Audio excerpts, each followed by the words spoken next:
स्वागत है आप सभी का अपने चैनल ऑनलाइन स्टडी 1.6 में। आज के इस वीडियो में हम लोग बहुलक ज्ञात करना सीखेंगे।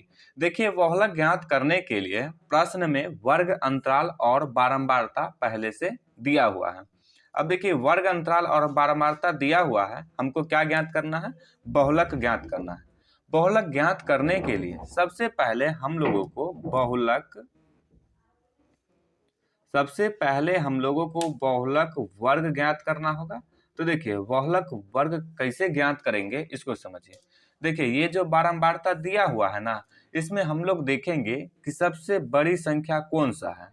तो देखिए, ये बारंबारता वाला सारणी है, तो इसमें देखेंगे तो देखिए सबसे बड़ा संख्या कौन सा लग रहा है। तो ये देखिए, ये जो 61 है ये सबसे बड़ा संख्या है, तो इसको हम लोग घेर लेते हैं। अब देखिए, इसके सामने सामने आएंगे किसमें? वर्ग अंतराल वाले सारणी में। तो देखिए, ये वर्ग अंतराल वाला सारणी है, तो इसमें 60 से 80 है इसके सामने सामने, तो इसको भी घेर लेते हैं। अब देखिए, बहुलक वर्ग, तो देखिए यहाँ पे सबसे बड़ा बारंबारता कितना है? 61, और इसके सामने सामने वर्ग अंतराल आया 60 से 80। तो ये जो 60 से 80 आया यही हो जाएगा बहुलक वर्ग। तो अब यहाँ पे लिख देंगे 60 से 80, तो बहुलक वर्ग निकल गया। अब देखिए, बहुलक वर्ग में जो ये होता है इसको कहते हैं निम्न सीमा, और ये जो होता है इसको कहते हैं उच्च सीमा। तो देखिए, निम्न सीमा को हम लोग लिखते हैं L से, तो इसमें L का मान कितना आ जाएगा? 60, क्योंकि निम्न सीमा कितना है? 60, तो L का मान आ जाएगा 60। अब देखिए, निकालेंगे H का मान। तो H का मान कैसे निकालते हैं? तो देखिए, H का सूत्र होता है उच्च सीमा माइनस निम्न सीमा। तो देखिए, बहुलक वर्ग में उच्च सीमा कितना है? 80, तो लिखेंगे 80 माइनस निम्न सीमा कितना है? 60, तो लिखेंगे 60। अब 80 में से 60 को घटाएंगे तो कितना आएगा? 20 आएगा, तो H का मान आ गया 20। अब देखिए, अब हम लोग F0, F1 और F2 का मान निकालेंगे। तो देखिए, F0, F1 और F2 का मान कहाँ से लिखेंगे इसको समझिए। देखिए, ये सभी जो है ना, इसका मान हम लोग बारंबारता में से लिखेंगे, यानी कि बारंबारता वाला सारणी में से लिखेंगे। तो देखिए, बारंबारता वाला सारणी में तो बहुत सी संख्या है, तो किसको हम लोग F0, F1 और F2 लेंगे? तो इसको समझने के लिए यहाँ देखिए, सबसे ज्यादा बड़ा संख्या कौन आया था? तो 61। अब देखिए, 61 से ऊपर वाला जो संख्या रहेगा इसको F लेंगे।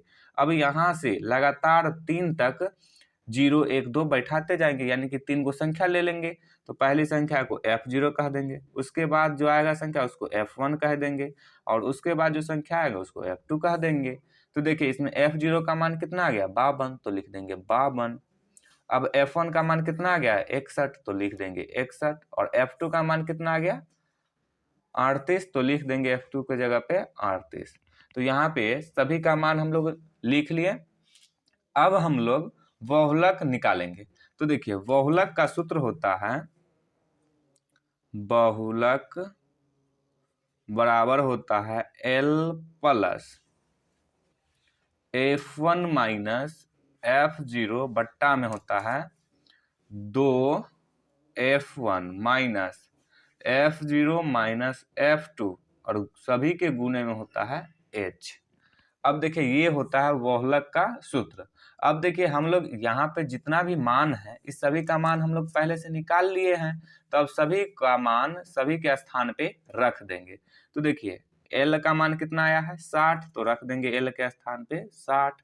H का मान कितना आया है? 20, तो पहले ये सभी का मान लिख लेते हैं। देखिए, F1 का मान कितना है? 61, तो लिखेंगे 61 माइनस F0 का मान कितना है? 52, तो लिखेंगे 52 बट्टा 2 है और F1 है, तो इस बीच में कोई चीज नहीं, तो गुना का, तो 2 गुने में F1 का मान कितना है? 61, तो 61 माइनस F0 का मान कितना है? 52, तो लिखेंगे 52 माइनस F2 का मान कितना है? 38, तो लिखेंगे 38। यहाँ पे प्लस का चिन्ह है तो प्लस का चिन्ह दे देंगे, गुने H का मान कितना है? तो देखिए, H का मान है 20, तो लिख देंगे 20। अब सभी का मान रख दिए, अब इसको करेंगे हम लोग सॉल्व। तो देखिए, ये हो जाएगा 60 प्लस, अब देखिए 61 में से 52 को घटाएंगे तो कितना आएगा? 9 बट्टा, अब 2 से 61 को गुना करेंगे तो कितना हो जाएगा? 122।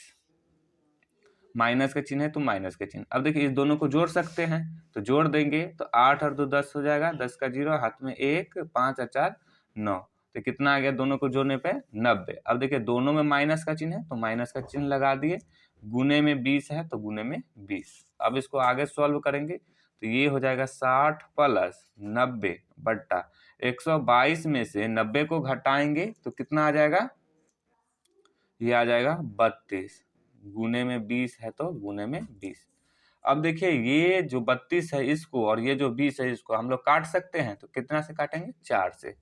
4 पंचे हो जाएगा 20 और 8 चौक हो जाएगा 32 बराबर 60 प्लस, अब देखिए 9 को 5 से गुना करेंगे तो हो जाएगा 9 पच्चे 45 और बट्टे में 4 है तो बट्टे में 4 से काटे हैं तो यहाँ पे 8 हो जाएगा, 8 चौक 32। अब देखिए बट्टे में 8 है तो बट्टे में 8।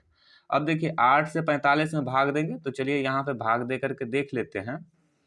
45 में भाग देंगे तो कितना से लगेगा, 8 पंचे 40 कट गया 5 दशमलव देखिए 0, 8 छक लगेगा, अब 48 कट गया 2 0, फिर 8 दूना 16, 2 मरतबे लगेगा 16, 4 0, फिर 8 पंचे 40। तो देखिए 8 से 45 में भाग देंगे तो ये कितना से कट जाएगा, 5.625 से, 5.625 से। अब देखिए ये कितना आ गया, 60 प्लस 5.625। अब इसको जोड़ेंगे तो कितना आ जाएगा, 60 और 5 हो जाएगा 65, दशमलव में 625 है तो 625।